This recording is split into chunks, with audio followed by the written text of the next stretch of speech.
was welcoming everyone, and you'd think I'd know better now with the mute button after so long on a video software. Good evening. We are recording this evening, so if anyone has an issue with them being present, please turn your cameras off or leave your cameras off. We'd asked if people could leave their mics on mute during the presentation, unlike myself.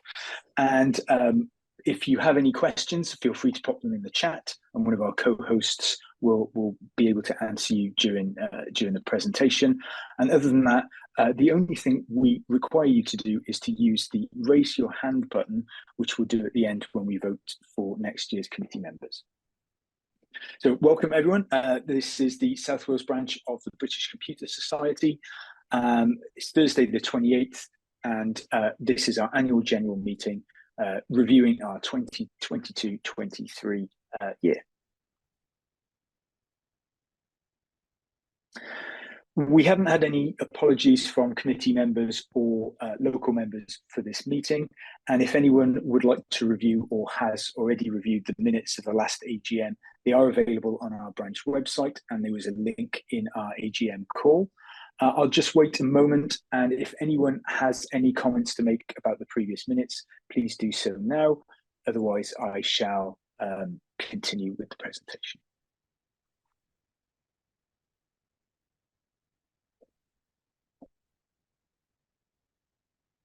Excellent, thank you very much. So we're happy to accept those minutes as all correct for the record. Our agenda for this evening, we were going to take a slightly different approach to what we normally do at the AGM, which is to have a guest speaker talk about something that's topical specifically for that area, something that links in with our strategies for the coming year. Because we've got such a large committee membership at the moment, such a diverse structure of roles, everyone's been working really hard on their own areas. We've decided that this year we'd invite all the committee members to give a little presentation of a couple of slides of what we've been doing. We've got a slightly larger presentation from our Vice Chair, Paul, who will be presenting about the STEM working group, or the STEM in Wales BCS group that he's been running for the last couple of years, and he can give you all the information on what we've been doing there. So I'll get started with the Chair's report for 2022-23. As a reminder, our committee meets every first Wednesday of the month. We consider it to be a sort of traditional business meeting. We have an agenda, we review the minutes from the previous meeting, and they're normally themed as well. So we might be talking about a particular topic, whether it be events that are coming up or something that's current with a special project. All our meetings are open to members of the BCS. So if anyone were interested in joining us to see what goes on at one of these committee meetings, please get in touch with myself or our secretary. Our details will be available at the end of the presentation. There's also the link tree that you'll see at the bottom of every slide, and that should take you to a number of different routes for getting in contact with us. We have held 11 committee meetings since the last AGM, so we do try and meet every single month. No excuses. We're always there discussing what's happening over the next few months. Our committee members for the 2022-23 year were, as you can see on the screen. There have been a couple of changes going forward, but this is where we are for last year. When we get to the voting at the end of this presentation, we'll review this year's committee members, and there'll be an opportunity for members to vote for the chair, the treasurer, and the secretary, all three of which are standing for re-election. As you know, one of the main focuses for our branch is delivering bespoke and current topics within IT for our members. Since the pandemic, the last few years, we have been online only, and we've been delivering our monthly talks either by Zoom or Teams or other such video platforms. We are still, to basically break back into hybrid or face-to-face meetings. It's something that we've talked about in many of our committee meetings of how we're going to do that. But as we'll see when we get to our annual budget that is delivered from the BTS headquarters as a volunteer group, we obviously have to fit within the budget constraints, and that does mean that currently producing events that are mainly online are cost effective. They reach a larger audience, and it does give us the opportunity to not only stream live, but our videos are also placed on YouTube for our members and the public to review. We are looking at moving into hybrid events in the near future, and one of the areas that we've asked our treasurer to look into is purchasing hybrid equipment for us to do part and parcel events. So we'll come back to that in a little bit. So these are some of the events that we've covered over the last year, a sort of broad range of topics. We do 2 joint events every year with the IET Southwest and IET Southeast, and our Vice Chair, Paul, kindly helps put those together every year. Thank you, Paul. We also have an annual History of Computing lecture. I believe there were some issues this year, so we've had to postpone that, and that will be in the early part of the next event season. So that will be coming soon, and we'll mention that towards the end when we look at next year's events. But as you can see, it's quite a varied list of events. If anyone, either on this call or watching this back, has any ideas for events that they would like to see the committee help arrange. If you work for an organisation and would like to volunteer yourself as a speaker, we don't, I'm afraid, reimburse our speakers unless there's travel involved, but we can always help with that. But we would love to hear from anyone who would be interested in presenting something that's current to them.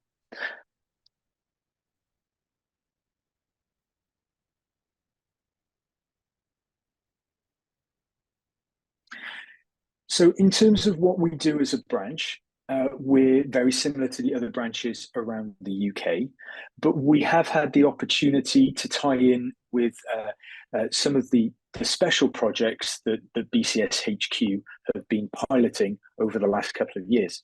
One of them in particular is a project called My Digital Futures. As you can see on the screen, I'll just sort of summarize.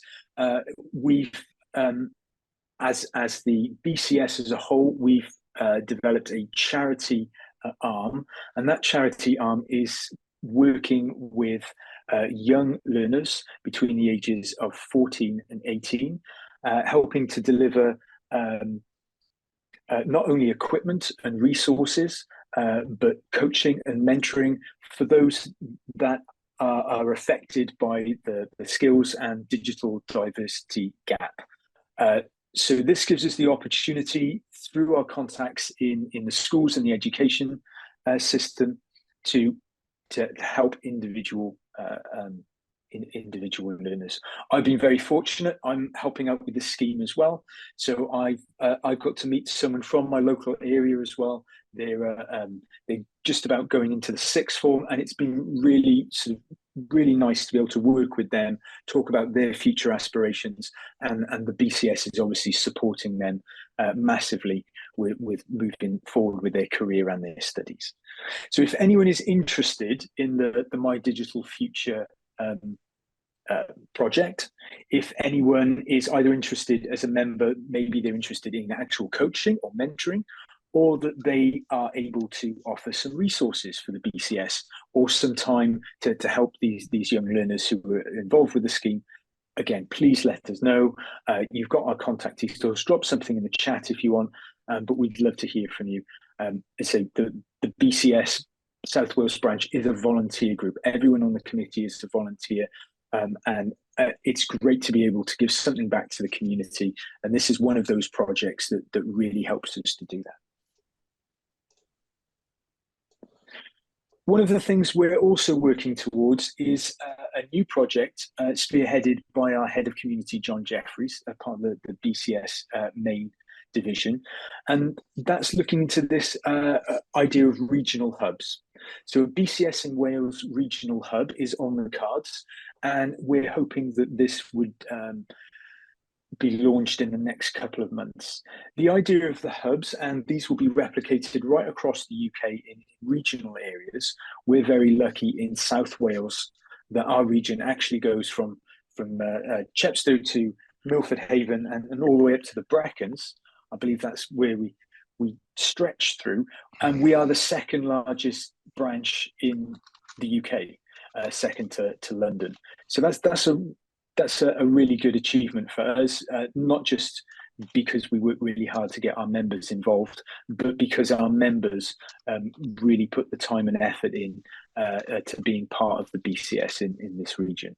So with that in mind, the head of community is trying to pull together different stakeholders from different areas of industry, education, and government to sort of facilitate conversation and discussion around IT and the sector within the region. So as taken directly from one of John's slides, practically the hubs will provide BCS as a community of employers, educators and members with an opportunity to learn about stakeholder needs, helping them to solve challenges and curate activity through building local partnerships which help to address the following. So it really will, and we hope it will be a real influence from those who are involved, those who wish to contribute, and we look forward to sort of getting that going. I say John Jeffrey is heading that project up. If you are from an organisation and that you have a number of BCS members in your organisation, or you're a higher education institution that we're not already in talks with, we're not already linked with, then again, please get in touch, and we can put you in touch with the BCS division in Bristol. We would love to hear from you, and we can work towards getting you involved in the regional hub. So I'm going to hand over to Paul and his team now. I won't give too much away. I'll let Paul sort that out. So if I stop sharing the presentation, Paul, if you wanted to start yours whenever you're ready. Okay. And I will hand over to Paul. Thank you very much.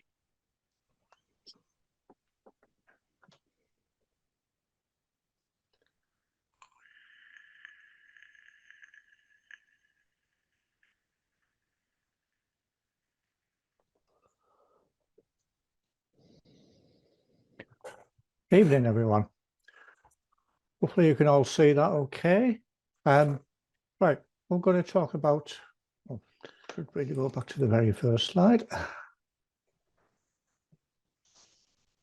Yeah, using robotics to promote STEM through coding, and effectively a subgroup of the BCS branch that's been pulling all this together.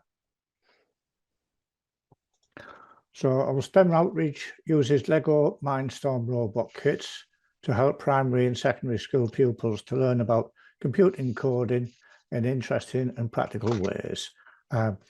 Most children are already familiar with Lego, and so being able to actually build things with Lego that can actually move and do stuff and which you can program tends to really capture their interest.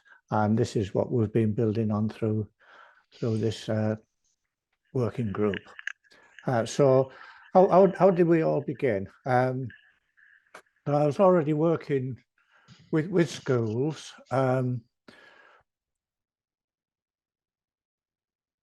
Just move my screen around a little bit so I can read my notes.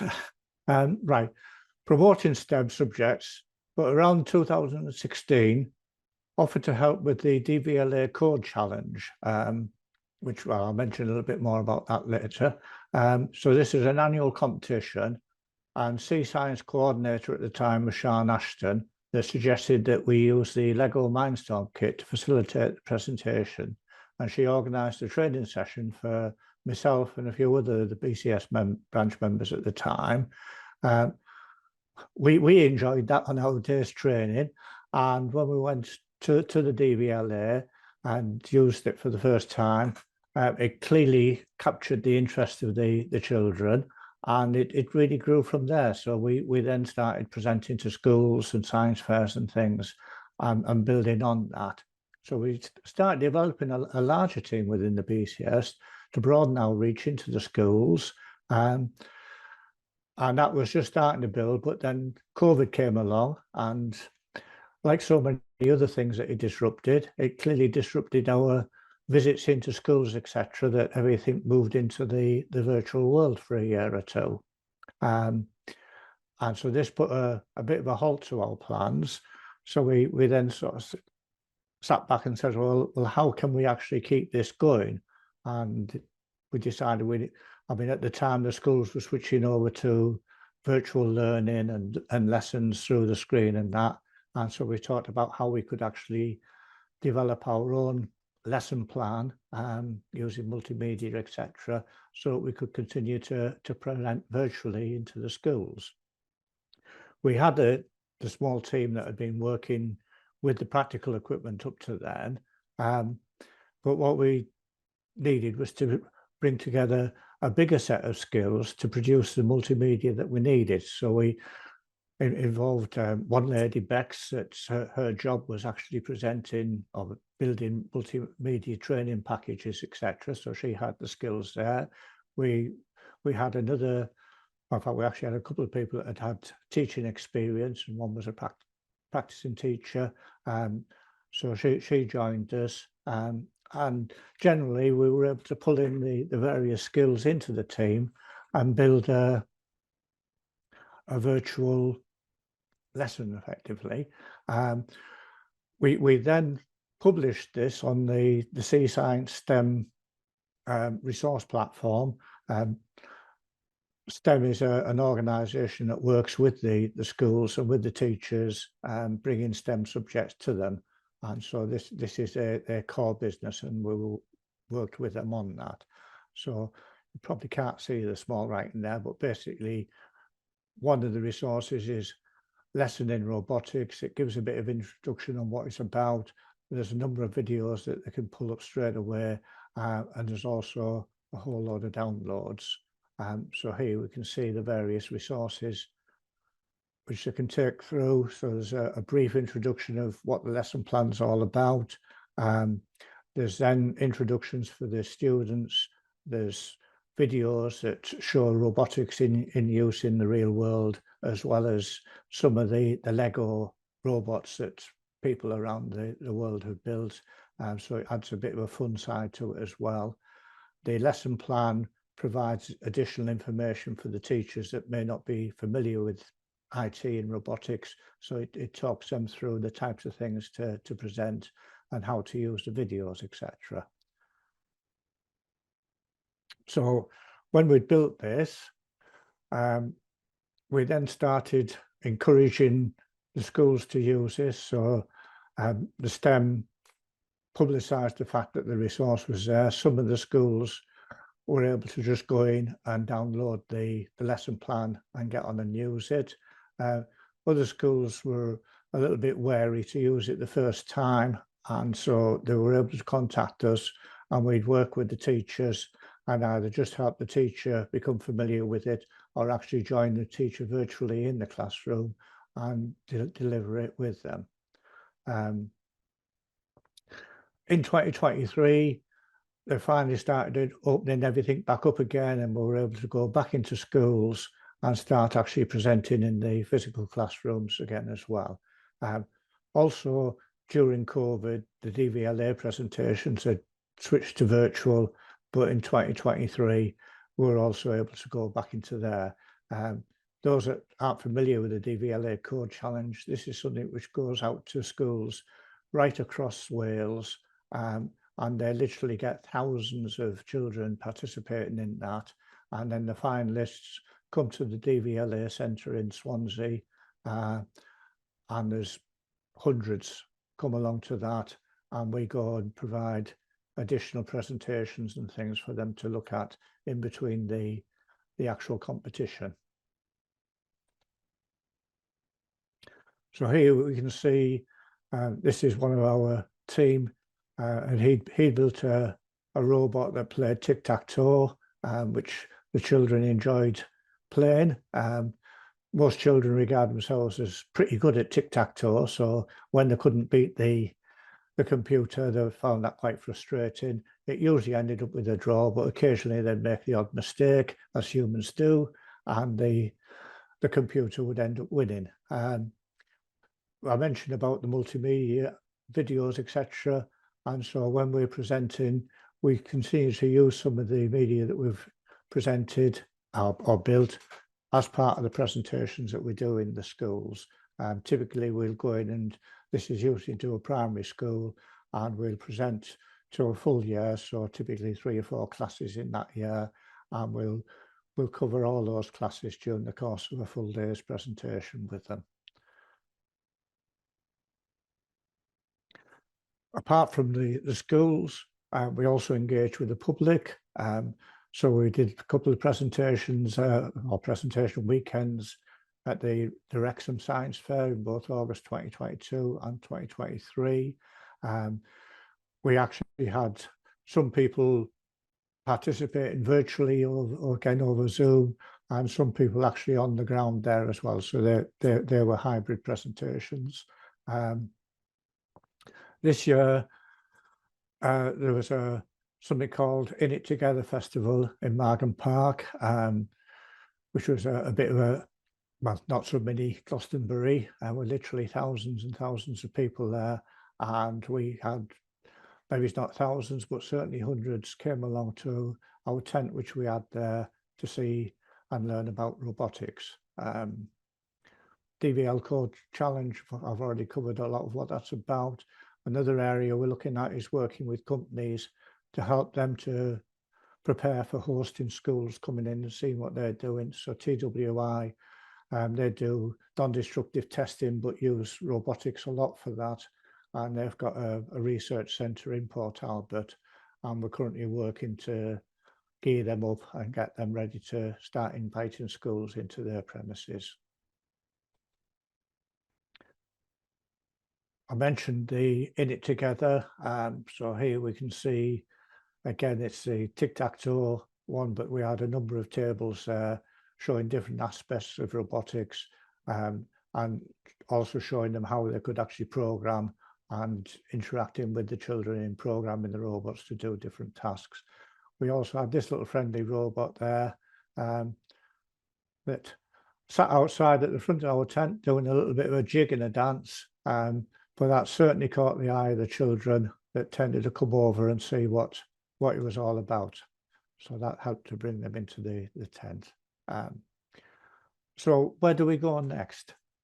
We want to keep up the good work at the sharp end, delivering more lessons to schools. And if we already have people now, members across Wales, and so obviously virtual delivery, it didn't matter where you live, but having people in different parts of Wales is handy for extending our reach into schools across Wales.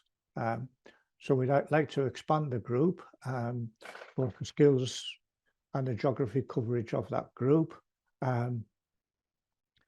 Things are developing all the time, and AI, particularly with the aspect of sensors, etc., with robots, is a fast developing area in terms of what robots can do by combining AI as part of their programming. We'd also like to develop some new demonstrations. I mentioned the tic-tac-toe one. We also have a general purpose robot that does things like following lines, picking up other bits of Lego, retrieving these parts, etc. And one of the recent ones that one of the lads has built is this one here, the balancing beam robot. This was one of his early bits of work. Didn't quite manage to keep it balanced, but he's probably cracked that now, and it probably keeps it balanced for forever. But they're the types of things we're doing. We've got a number of robot kits now, and so anybody wanting to join the group, we could probably provide them with a kit where they can learn themselves and possibly build further models which we could use in the teaching at schools. So we've got some contact details there. Anybody interested, contact us through there or the other channels that Andrew's mentioned already. We'd love to hear from you. And if you've got specialist skills in this area, that would be superb. But even if you're starting from scratch, we can soon bring you up or bring you up to speed. And so whatever part of the ladder you're on at the moment, please do contact us. And with that, I'll pass back to Andrew. Thank you very much. Thank you, Paul. Let me just see if I can get my slide deck to work first time. That would be fun. Paul, how many years have you been running the STEM group now? How many years has it been active? 4 or 5 years? Well, the stuff with STEM goes back, as I say, way beyond 2016, but 2016 was probably when we formally started bringing it into the bit, well, probably just before that, 2015, as part of the BCS branch activities. So, I mean, what Paul's managed, Paul and everyone who's Jeremy as well has been a massive contributor to that, and all the people that have worked with Paul on this project have built it up over a number of years, and it really is incredible. It forms a major part of what the BCS South Wales branch is now known for, which is fantastic. So thank you, Paul. Thank you very much. Okay, we were hoping to have one of our colleagues, our committee colleagues, John Tucker, available this evening to talk about his project and one of his passions. Oh, I'm going to move back, which is the Computing History Museum, or the History of Computing collection, I should say, based at Swansea University, where John is an academic.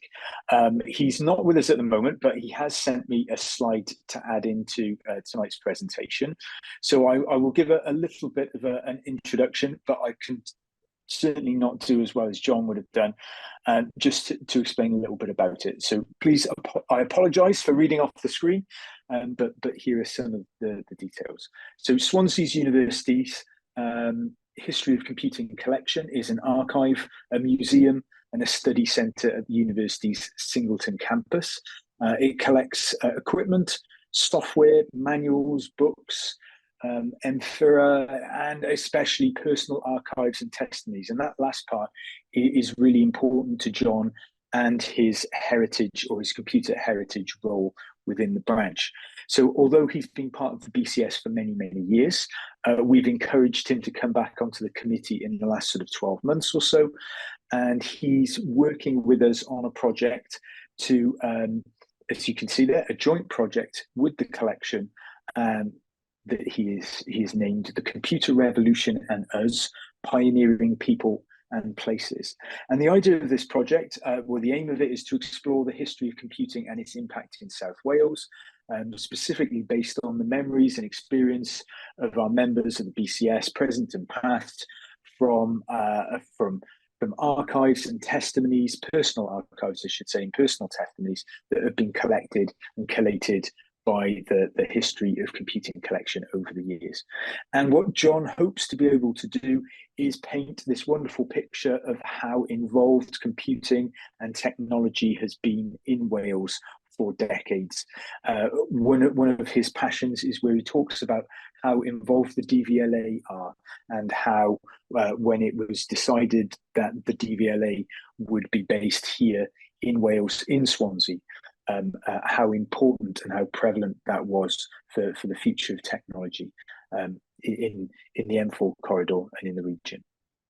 So he ends by saying, so far a small number of members have volunteered, and we have made progress in looking at the early development of computing in the schools of South Wales. There is so much more to uncover and to preserve.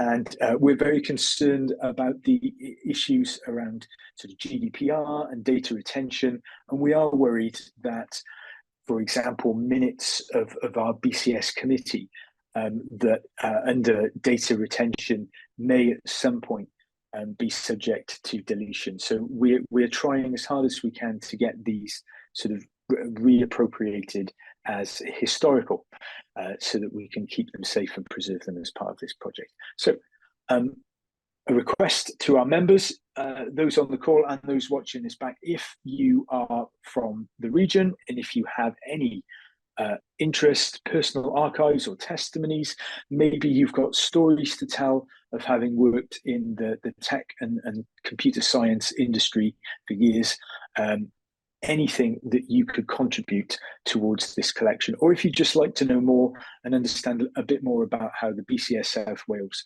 and the Heritage Collection work together, then please get in touch and we can put you in touch with John Tucker as well in Swansea.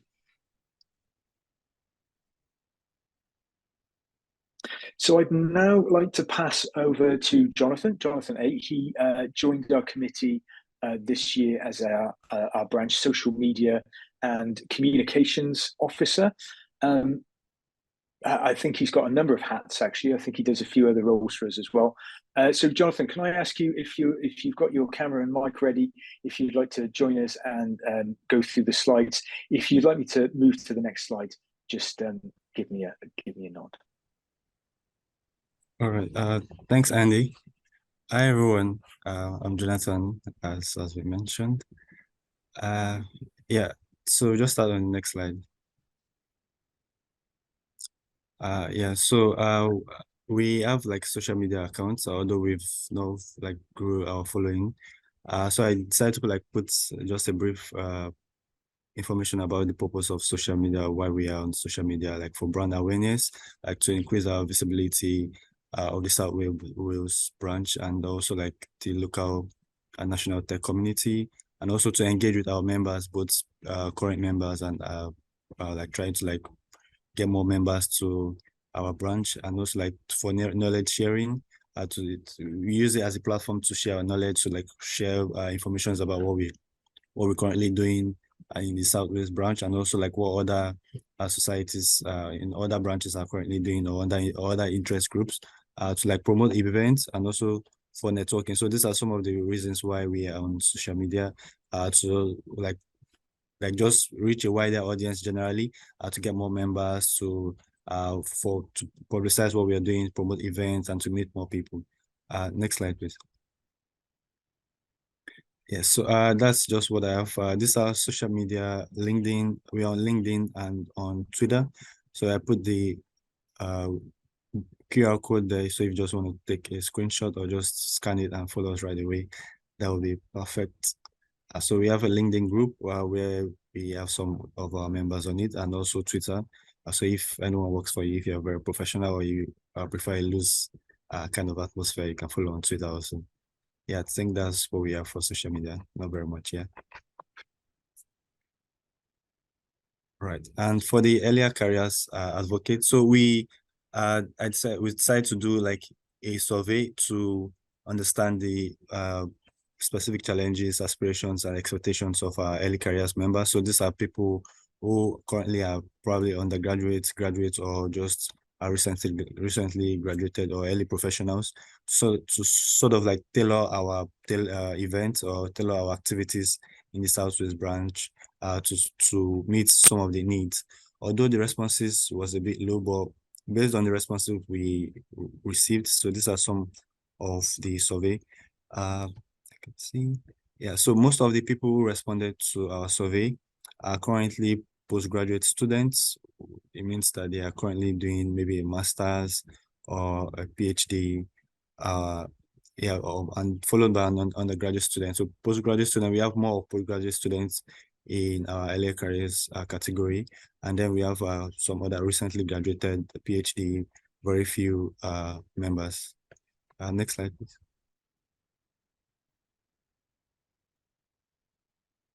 Yes, and one of the major reasons for our respondents for joining the BCS South Wales branch is professional development. So that's quite understandable, because like BCS is like to connect with professionals and to like upskill and like meet with professionals and all of that. So it's understandable why professional development could come first. The next on the list is networking opportunities. So I believe like early careers would want to network with people ahead of them in their respective different fields, as like computer science, and it's a very wide field. So it's part of like the opportunities where BCS provides to early careers. So that's one of the that's like the next reason where people decide to join the BCS South Wales branch. And then we have the education, access to industry events, opportunities, and a couple of other interests also, which although professional development takes the first category of interest. Next slide. Yeah, so I think this like one of the major ones, some of the challenges faced by students or early career professionals in computer science from the survey that was conducted. The first major one, which is lack of work experience. A lot of our members in the early careers category are probably looking for work experience, or like seeking to, or they don't have enough work experience, or transitioning from a different field into computer science fields and needs like work experience, maybe in terms of apprenticeship or mentorship or other areas by which they can develop themselves in that aspect. So most of our members in the earlier careers category are looking for work experience. So if you maybe have something that we can collaborate on, or if your work has something that we can collaborate on, please get in touch with us so that we can see how we can work something together to help our early careers category. Then limited access to industry events, difficulty in finding employment. So those are major challenges we face as early careers in the BCS South Wales branch. Next slide, please. So this is just a summary of major points. Most of the respondents, as you already see, were postgraduate students. Professional development takes the top spots for the primary reason for joining the BCS, and the interests like in computer science, like subject interests, software development, AI, machine learning, and cybersecurity. Those are what some of early careers would want to hear more of, or some of what they are interested in. So we're looking at tailoring some of our events, or maybe creating some webinars or meetups in regards to some of these events, some of this interest, and also to address some of these concerns that has been raised from the from the survey. Lack of work experience is also like a top challenge. Other challenges include limited access to industry networks, professionals, development opportunities, and difficulty in finding employment. So we have some of these resources available on the BCS website. So some of our members are not aware of them, although we are going to signpost them to relevant resources. But yeah, if there's anyone on the on this meeting that has any like any pointers or any advice or any thoughts on collaboration, please get in touch with us and we can see what we can do together. I think we'll be sending out the survey again to sort of like get a more comprehensive result. I think later in the month, or probably in October or in the following months, so that we can have a more holistic view, and then we can start tailoring our offerings towards this, so that to meet the needs of the early careers category of the BCS. Yeah, and also I don't know if anyone was on, like some of our members felt we miscommunicated. Apologies for that, like sending the survey to like wrong members. We fixed that already, so you wouldn't be getting just the survey if you're not in the category of if you're not in the category of an early professional. Yeah. So that's it from me for social media and early careers office. Thank you. Thank you, Jonathan. That was lovely. Yes, just as you were saying, then there had been some issues with the mail out. It had gone to all our members in the region, and what we were intending for it to do was to go out to those people that had indicated as part of their membership that they were an early career member. We have now worked with the BCS HQ in Bristol to allow us to have specific mailing lists. One of the issues that we have is because we're a volunteer committee, access to that data is obviously restricted because we are not employees of the BCS. We are friends and volunteers, and as such, a lot of the data that is held by them is obviously bound by sort of DPA and GDPR. Anyway, now that we have that fixed, Jonathan will be getting in touch with you soon, and please look out for that and respond as necessary. The next set of slides are from our education liaison. So I'd like to pass to Elaine. And Elaine, if you could just give us a brief on what's going on with the engagement with HE. Hi everyone. Yeah, so not much at the moment. Through some, for example, I'm at Cardiff University now, and there were always very strong engagement with Cardiff University up until quite recently, but members of staff have changed and moved on. So the relationship kind of fizzled out a little bit, I'd like to say. But I've got a job at Cardiff now, so really keen to build that relationship back up again. I'm finding that at HE, there's often a lack of awareness of what the regional branches have to offer, and in fact, what the BCS altogether has to offer, because they are approached by kind of the BCS sales team, education people, and the academic leads, and they don't really understand, or they don't really promote all the wonderful things that BCS has to offer.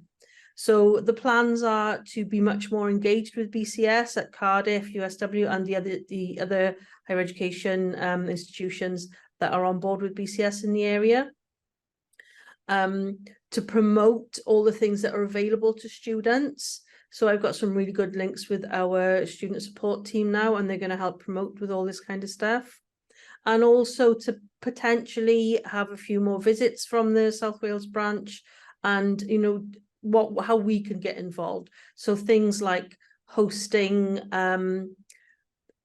you know, some of the talks that South Wales branch put on as an in-person event, actually hosting them at university, as used to happen quite often until quite recently. So we're really keen to get that up and running again. As far as student chapters, that's another target that we'd like to work on.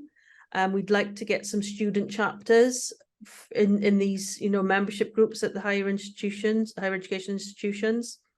And I think once the students have more awareness of what BCS has to offer, and they'll get on board, I think that will naturally progress. I think it'll be much easier to get students to sign up and create a chapter. So not much to report that we've done, but lots of plans. Thanks very much, Elaine. So yeah, as Elaine was saying, we've got lots of plans in the mix. And as all our other speakers have mentioned tonight, if you've got any interest, any connection with higher education, if you're a student and you'd like to get in touch to know more about how we can help and support you, please get in touch via one of the links that is either available on the link tree at the bottom of the screen, or the links that will be available at the end of the presentation. I'm now going to pass over to our secretary, Mike, who's going to give his report for the year. Mike. Good evening, all. I hope you're all okay. Thanks very much, Andy. So I just wanted to give a brief overview. I've actually got a couple of different roles within the branch at the moment. I'm the secretary, the branch secretary, and I'm also the webmaster. So I'm going to start with the changes that we've made to the website. Previously, all the events were face-to-face, but with the advent of COVID, everything has been recorded and has been online. But at the moment, we didn't have access to the YouTube channel that we have, so we've added that to the website. The community, sorry, the committee as a whole has reviewed the website. We've updated many pages. We've added new pages for STEM and history. We've improved the navigation, the content. And one of the things that we struggle with is telling people where to find information, only because the BCS URLs are too long. So we've just created that Linktree page, which is just one short URL. You click on that, and then it's a series of hyperlinks. The other things that I do within the BCS, I also volunteer for the IT Leaders Forum and the Enterprise Architect Specialist Group.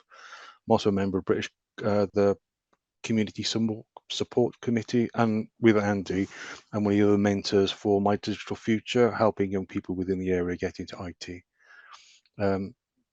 Also, I'll be supporting with the New Wales Hub as well, which Andy's already mentioned.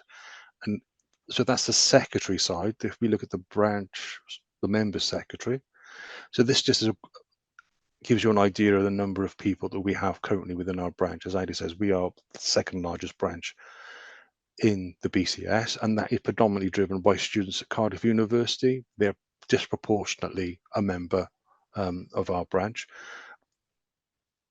Classically as well, we have a gender distribution. We have a large number of people undisclosed. I believe most of those are students, and that's the way that they've signed up.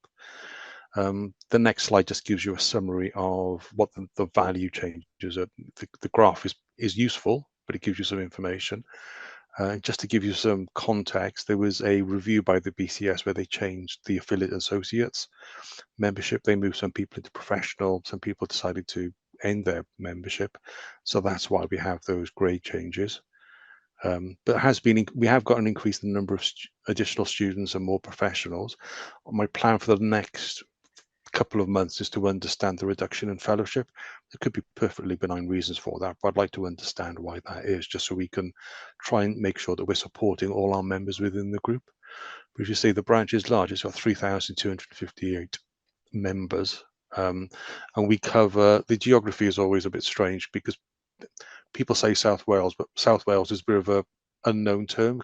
Could be anywhere, but effectively it's Chepstow to Brecon, and then all the way down to Haverfordwest. That's the actual area of South Wales. So people often think, oh, it's Cardiff, Newport, and Swansea. No, we go all the way over from Haverfordwest all the way up to Chepstow. It's a huge area that we cover. Does anybody have any questions, or is there anything they'd like me to clarify?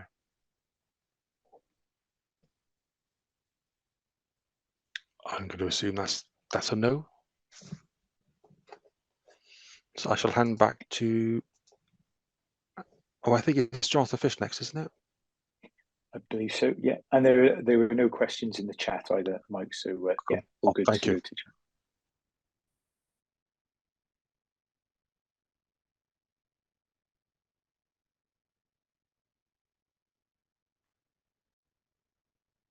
Okay. Hello. Yeah, it's pretty short and sweet from me because it's pretty easy because we don't spend any money because we've been online for the last few years. So last year we allocated £1,230 for running events. We managed to spend less than 5% of that, so it was pretty straightforward. This year we've been allocated more, so we need to do better. We need to start to try and get some face-to-face events. That's where the money goes.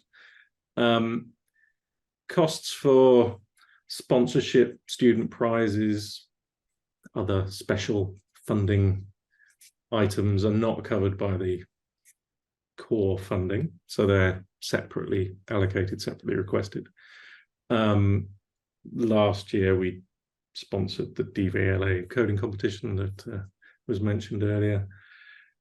There's been some money out for supporting other STEM events, travel from North Wales to the In It Together event for some of the people involved in that, for example.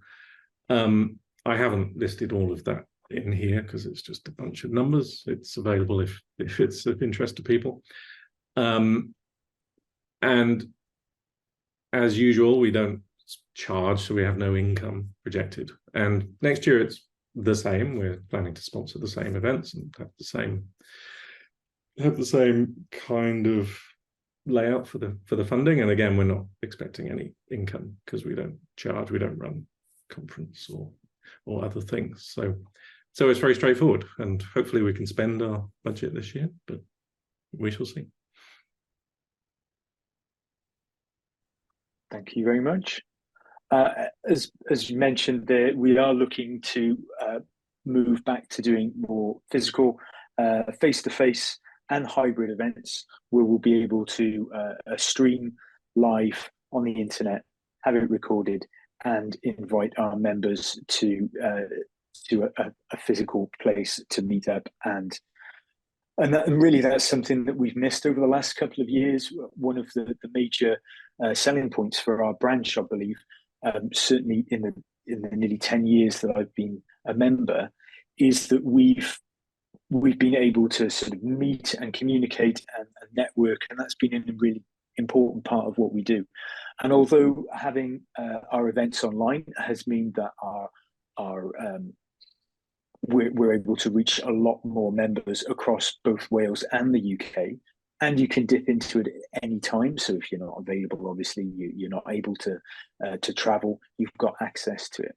So one of the things that we are planning to do is there's a list of the events that we have in our pipeline, and some of those will be hybrid and in-person events. If anyone who is listening, another appeal to our members and those listening, if anyone has a venue or they work for an organisation that has a venue that would be willing to offer us the use of a hall or a room or a committee area for us to hold one of these events, then please do get in touch. Obviously, our budget then would allow us to pay for speakers to travel down to us. It would also help us to pay for food and drinks for the event, but the venue itself, we find that those are extremely expensive, and even those that we have partnerships for within the industry, unfortunately, because of the time that we live in, they are having to charge for us as well, which is absolutely understandable. So yeah, if you're able to help, please get in touch. So some of the events that we've got lined up for the coming year: Rockets and Tech from a colleague of ours at the University of South Wales, Cyber First Girls, so Cyber First Wales, which is a collaboration between NCSC, higher education institutions and industry in the South Wales region, trying to build the cyber first and young learners and education in cyber. This is particularly the Cyber First Girls. We're going to be talking about that with people who organise those events, and they'll be inviting people along to as a panel to discuss that. We'll be having a talk from our own Mike, who will be having a look at member benefits. He'll be bringing other people from across the organisation to talk about how the BCS can help them and what you as members can gain from being part of us. Annual history lecture arranged by Paul and Mr. Tucker. So hopefully we'll be able to advertise that soon. We also would like to do a full showcase of IT resources related to STEM in the region. So for all those organizations, educators, IT groups, coding clubs, to bring them all together in a kind of panel event. And this is the type of event that we're hoping to do in person at a venue, along with the next event then would be an early career branch research project, as Jonathan A was talking about, and we'll kind of expand on what we've done already. So that's our events for the coming year. If you're interested, please get in touch. If you're interested in helping, again, please get in touch. And I'm going to pass you over to Mike, who's going to start the proceedings for this year's election of committee members. Hello all. The BCS rules say that we need to do a vote for all the people who are present. Currently, I believe there are 11, typically, or 10 now. We can use the reactions, which are probably under the more option on your screen at the moment. So if we just use the reactions with a raise of hands, if you're happy to elect. So what we normally do, I'll do Andy and Jonathan Fish as both chair and treasurer, respectively, and then I'll hand back to Andy, because obviously I shouldn't really be person doing my own vote. So if we go for Andy Bellamy, do we have any votes for Andy continuing as the branch chair? 1, 2, 3. Perfect.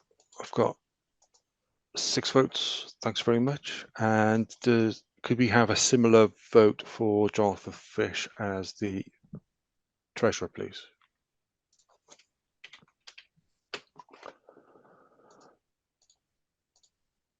2, 3. Excellent. Perfect. Thanks very much. Are there anybody that objects to either Andy or Jonathan? That's a no. I'll hand back briefly to Andy because I shouldn't be involved in my own vote. Thanks, Mike. So similarly, could you all please raise your hand if you are happy to re-elect Michael Warman as our branch secretary for the coming year?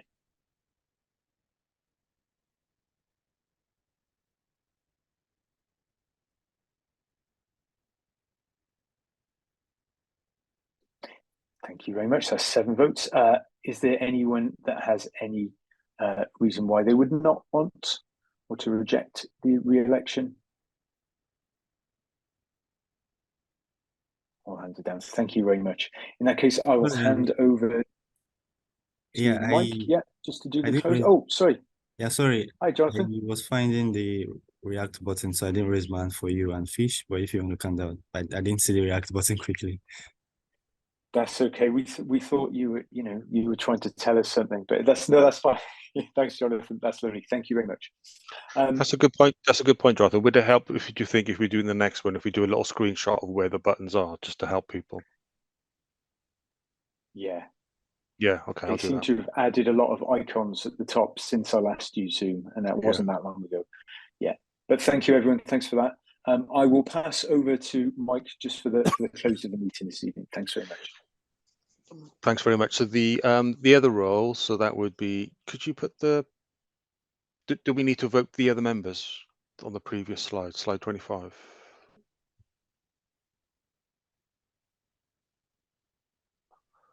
Thanks very much. So historically what we've always done is we've always then voted in all the other members. So Jonathan, Elaine, Paul, not Fred Long, we don't need to, John Tucker and Rod Lubman then en masse. Does anybody have any objections to either of those people sitting on the committee? That's brilliant. Is anybody happy to vote for those members en masse? Again, if you can just use the more button and then reactions, that would be great.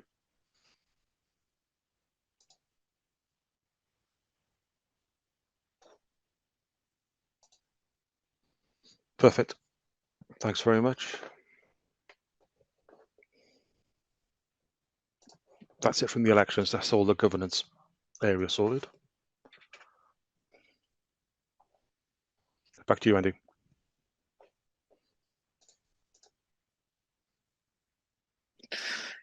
Thank you, everyone.